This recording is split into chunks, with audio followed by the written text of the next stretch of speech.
Welcome back, Backroadians. Deborah to be back with another video from the Backroads 2. I thought we'd talk about safety today, and I know I look a little ragged. I'm tired and had a somewhat late night, early night, or morning, I guess. And I'm a little tired, but I have the air conditioner on. I have my little inserts in to give myself a little bit of privacy. As I said, sometimes that doesn't happen around these parts. So I thought I'd talk about safety today because I have a shed. And since I've been going to the shed quite frequently, I've had some concern about the shed manager have an issue with that. And I did talk to him yesterday. I went in and I paid my shed rent. I always pay it early. And he looked at me about, like, right in the eye, and he started talking about different levels of homelessness. So I think he has an idea of what's going on. But here's the thing.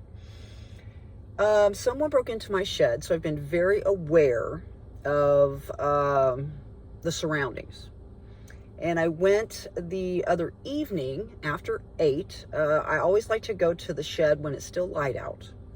And I picked this shed out strategically for the logistics of where it was located and also the security of it. And so I'm quite pleased and happy with my shed arrangement. However, when I went there the other evening, I noticed that there was one shed where there was things outside of the shed. The shed door was open, like someone had left it open. So I thought that was quite odd. Additionally, on the other side of that particular length of sheds, as you know what sheds facilities look like, there was a dude that was in a truck. And he had a lot of things outside of his shed, just like those homeless people that I spoke about, that I think tried to break into my shed. But this man, well, you know, I mean, I'm not judging people. People are people, you know. But I just got kind of weird vibes from the dude, because it just looked like that maybe he was planning on staying there. It was, like I said, after 8. And so I did my business, and then I jetted. Well, the next morning I went pretty early. It was, I went after 8, shortly after 8 in the PM, and then I came back shortly after 8 in the AM.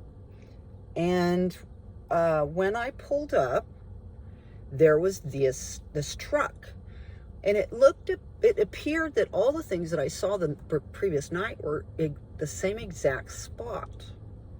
And I didn't see the dude, but the truck was still there, parked in the same spot as well. So I thought, wow, okay, you know, So as I came around and went up towards my shed, I passed by that shed that was open. And at that point, as I came pulling up, there was someone inside the shed opening the shed door up and looking outside, like they just woke up and was like, oh, you know. So I knew for a fact that that person was sleeping in that shed. Okay, and I'm not judging. I understand totally. Back in Kansas, when I had my shed there, she point blank said, I'm down with you coming every single day, however long you need to do it. I don't care what your situation is. Maybe you're living out of your car, and I was, but this was just a spiel that she gave. And she said, I need you to understand that the climate-controlled sheds, the ones where you go in, you know, and not roll up to it and open the door up, and it's all, you know, it could be raining or, you know, whatever. The ones where you go inside and your shed is inside a building. She said someone had been living up in the suspended ceiling area and had been spending the night there. So my shed manager yesterday told me that they went into a shed where they had circular stairs that went up to the suspended ceiling area, and that they had almost redone their entire shed like it was an apartment. So he said they took pictures and they sent that around to all of the franchise shed owners or managers or whatever. So I thought, wow, that's crazy. But yesterday when I went to talk to him and pay my shed rent, I mentioned these two individuals, and he said that he understood and he knew that, and that there were actually more than 2 sheds of these individuals that came in together and got sheds all at the same time.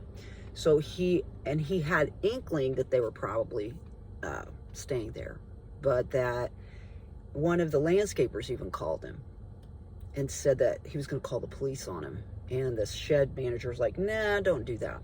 Just let me take care of it. So he went to him and told him, you can't be doing that. And so that is just, I think, a sign of the times, even more so now in this economy, in this society. So as far as security, it's interesting.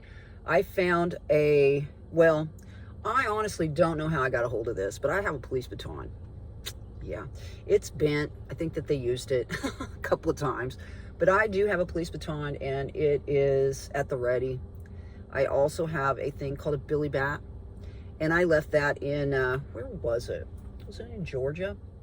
I left it in, I moved rooms when I was on Jekyll Island. Look up Jekyll Island, y'all. That's an interesting place.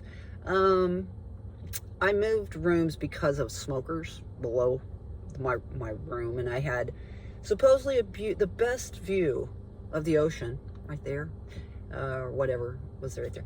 And I would go out on my little deck, and then the people had yappy dogs below me, and we're smoking out there. And, smoke rises, so I had to move. And I guess I left my billy bat there. So the guys at the front desk called me, and they were like, hey, did you leave a bat in your room? I was just like, what? A bat? What? A baseball bat? What? No, it looks like a flashlight, and it is. It's a big, long flat. In fact, I can show it to you. Let me see if I can reach it. Probably can't, but let's see. Let me see. Oh, come on. Oh, no. I can't reach it. Anyway, but it's a flashlight. And basically what I will do with it, if I'm, say, staying in a hotel or I need to go out into some dark parking lot, I will put it on my shoulder and I'll turn it on. And it's a big, long flashlight. Or I will hold it underneath my arm here and walk out. And if I need to, I'll just bring it up. And of course, the thing about that type of thing is people can get that away from you and use it against you. But I don't have intentions to let that happen. Also, safety tools. That type of thing, if you know what I mean. That's something that's pretty important, especially in states that are open to it, let's say. So, yeah. I was at that Love's the other day, and they had a enclosed, case of all sorts of knives. And I thought about that as well. I have pepper spray, and I have that little thing where you pull it out and it goes, wee, wee, wee, like a big pig or something. And so I have that as well. I do my seatbelt thing at night to give myself additional security. And I try to just use my intuition and just be smart. But it's kind of interesting out there. I think there's so many people, especially women, that are looking at this and are have trusted and have given their lives, their entire length of lives, to others. And those people didn't really appreciate that or think of their future in any way. And when you're selfless and you're thinking of others all the time, you can be put in positions later on down the road that aren't so great. But the thing is about women, they're resilient, they're intelligent, and they're resourceful. And just like I think probably all of you are that watch the videos, because I am. It may not look like it right now, but it's a weekend, I think, sort of. And I just got to perfect this role, man, and that's what I'm doing. So if you enjoyed this video, please give it a thumbs up. And if you want to see future videos, please subscribe. Get out there and spread those little pieces of peace. It's really important for you to share your light out there in a dark world sometimes, But the sun's out today, and I've got some shade, so I thank you very much for watching the video today. My name is Deborah the Bee. Thanks for the new subscriber. We'll see you all on down the road. Bye-bye.